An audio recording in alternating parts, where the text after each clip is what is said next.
The Cougs' complete win. Your University of St. Francis football team did it in all phases of the game in the 51-7 victory over Missouri Baptist on a windy senior day at Bishop Darcy Stadium.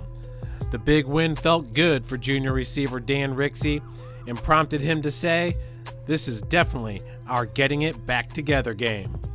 Well put, Danny. We needed that game, got our mojo back. I thought they were a good defense. I think 34 was the max that they had given up all year, and that was to a pretty good St. X team. So they've been in it. Siena Heights battled with them. Concordia battled with them. So I was pleased with our offensive effort defensively. I mean, we keep playing great football. But I was pleased. We made plays on offense, running the ball, throwing the ball, and that's what it's all about. It's about making plays. It seemed like we clicked on all three cylinders of the game at all points. Coach Wagner said that in here, aside from 2 plays on special teams, we played almost perfectly on special teams. And then definitely probably our best offensive performance of the year, very solid.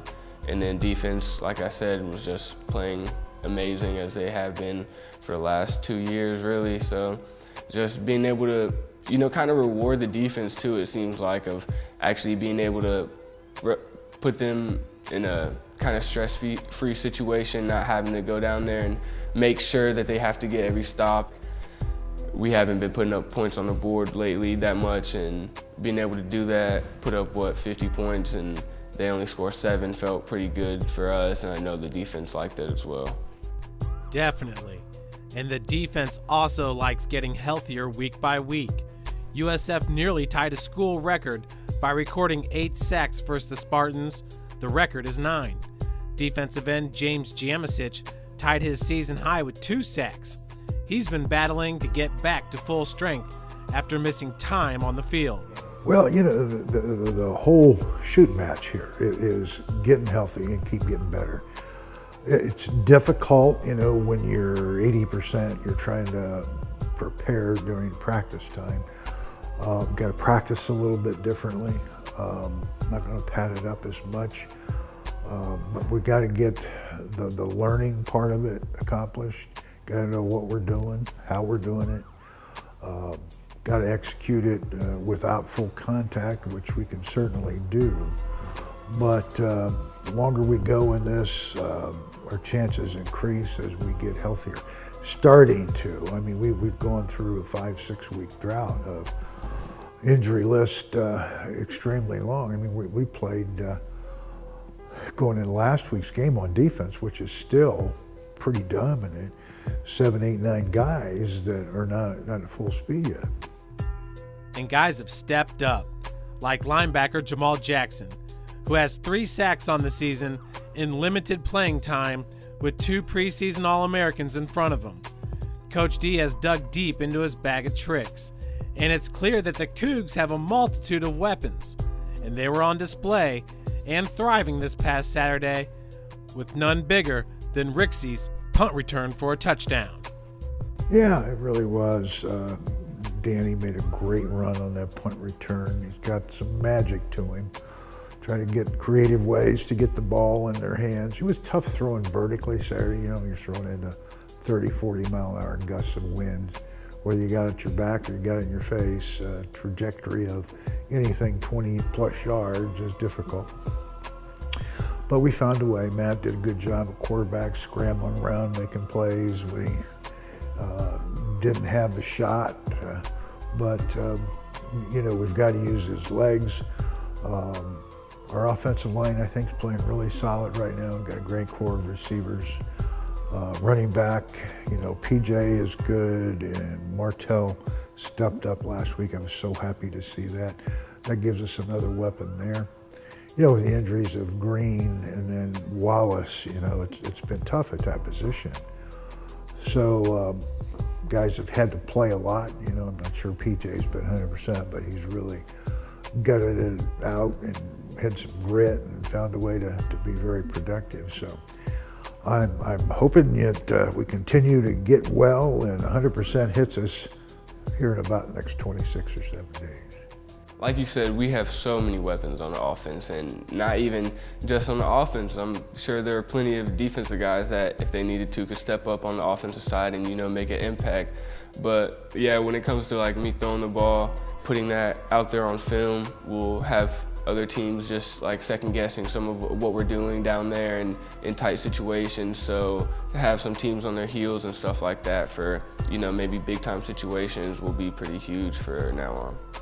So that was just kind of fun, and being able to do stuff like that is just something that kind of keeps spirits up, because I think the people on the sideline, when they see that, that's something fun for them to watch, and especially the people that know something like that could be coming up, they're kind of, anxious to see it and stuff like that. So I just think it's pretty fun, and it does just give defenses a lot more stuff to worry about, because just on that one play, there's 3 or 4 options I could have on what I want to do with that ball. So that's just something we could just, keep in our offense if we need it, and be able to go make a big play, make some shake if we need to.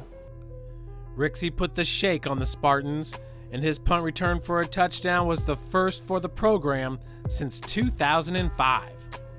Yeah, like you said, we've been talking about that one for a long time, so I just knew I had to get you one, and Rocky was over there on the sideline giving me crap about it, because I've been talking to him about getting a punt return for a touchdown all year, so he was letting me have it. And then Landon Myers was on the sideline hyping me up right before that too, so I felt real good when I went out there for that one.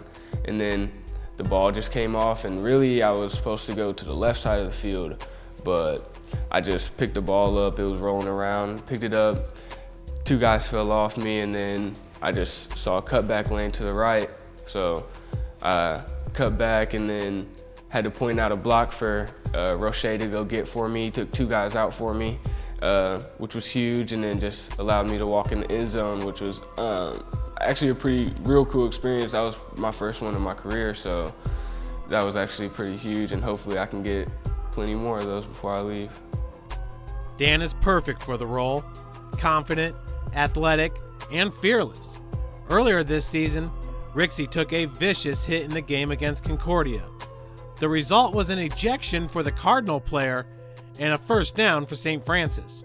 That was one of my first times playing in the inside, at the slot receiver, so I guess it was just kind of a wake-up call, or something. It was kind of funny, but I don't know, I just ran my route and turned my head to look at Matt, see what he was doing with the ball, and it was coming my way, and it was a little behind me, so stuck my right hand out there and grabbed it, and on my way down, when I was turning around, I just saw the safety or whoever he was just cocked up, ready to lay one on me, and I don't know, I just held on to it, took the hit, and the most shocking part for real was when my helmet came off, because I ain't never been hit like that. So when my helmet flew off and everything, I was just kind of a little shook for a second, but then once I hit the ground and realized I still had the ball in my hands and I felt perfectly fine, then it was just kind of go time from there. Heard all of them celebrating and stuff, so I just kind of wanted to get up and let them know that there's not much to be celebrating right now. I got the first down, caught the ball. He's out of the game for the rest of the day, so just had to let him know I was still there. So Cougars special teams are in good hands. KOR has 2 touchdowns on the season, and USF ranks number 1 in the NAIA, averaging 29.7 kickoff return yards per attempt. And with Ricksy back on punt return, these 2 special teams are dangerous. For sure, and I know that's something that Coach Wags and Coach Wilt, they take a lot of pride in, and it just goes to show you how hard they work at it and how much time we put in on the practice field of going through our special teams and making sure it's not like a joke to anyone that's out there on those units. So just the fact that these last couple years we've been having a lot of success, especially on kick return, and then now we're starting to the results are starting to show for punt return is definitely just goes to show how much work we've been putting in on it, and having Jay Green just be back there, and we just know if he gets the ball in his hands, there's always a chance for him to score, and it's looking like the same for Stan now. He's always making a big play on kick return when we need one, and then now we got our punt return rolling now. I got the first one. I'm guessing that the punt return unit's going to be a little bit more excited to keep getting them now as the season's going on. So yeah, we're just going to keep working on those and, improve, shine some things up right there, and then keep that special teams rolling. USF plans to keep rolling, and up next is Lindenwood with a 0-8 record. Think this is a cupcake game? No, it's not. This is a time to be more focused than ever. Buy into what Coach D is selling or check out. Ricky's all in, and for the Cougs, the time is right now to get better. Well, exactly. We talked in our team meeting on Sunday. They haven't won a game since 2016. Are they a good football team? They're not. Are they getting better? Yeah. I mean, they were in a game against Taylor, which I have respect for. In fact, they scored first. But it's about us right now. Human nature is, what time's the bus leaving, and I'll show up and we'll go. But we got to get better. I mean, it's extremely important for improvement daily, and that's what we're going to push for. We got to win. We got to go out there and win in a dominant fashion for sure. We got to play like it's the first round of playoffs. We can't take anything lightly, can't take any days off in these practices, nothing like that. We got to just go out there like we're playing one of the best teams in the country for real, because we cannot let anything else slip away from us at this point in the season. So that's definitely the main goal, and what it's going to be the next couple weeks until we finish out the regular season is just staying focused and not letting complacency hit us, and just making sure we're going out there and working hard just as we would every other day for a big game, because all the rest of these are big games for us. They are big games, and as the Cougs win, USF keeps climbing in the polls and now is back in the top 10 at number 9. The Cougars have gone through their gauntlet, but there are still some top 25 matchups to be played by the teams in front of them.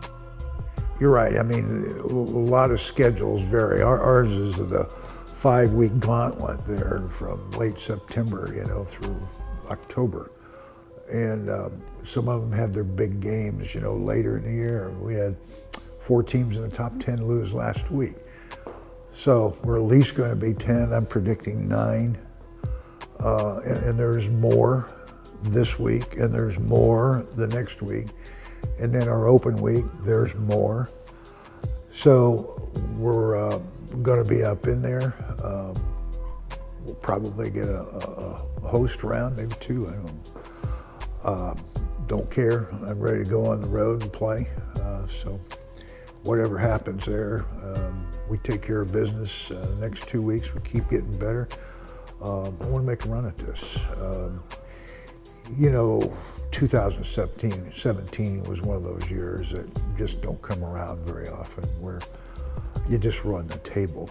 You go back to the previous year, the first national title, we struggled. We got spanked in mid-season, and then we struggled and kicked a field goal late, never found ourselves until later in the year. And it's about peaking at the right time. And that's what we got to do right now. We got to keep getting better with who we got healthy, and we got to get the injured well soon.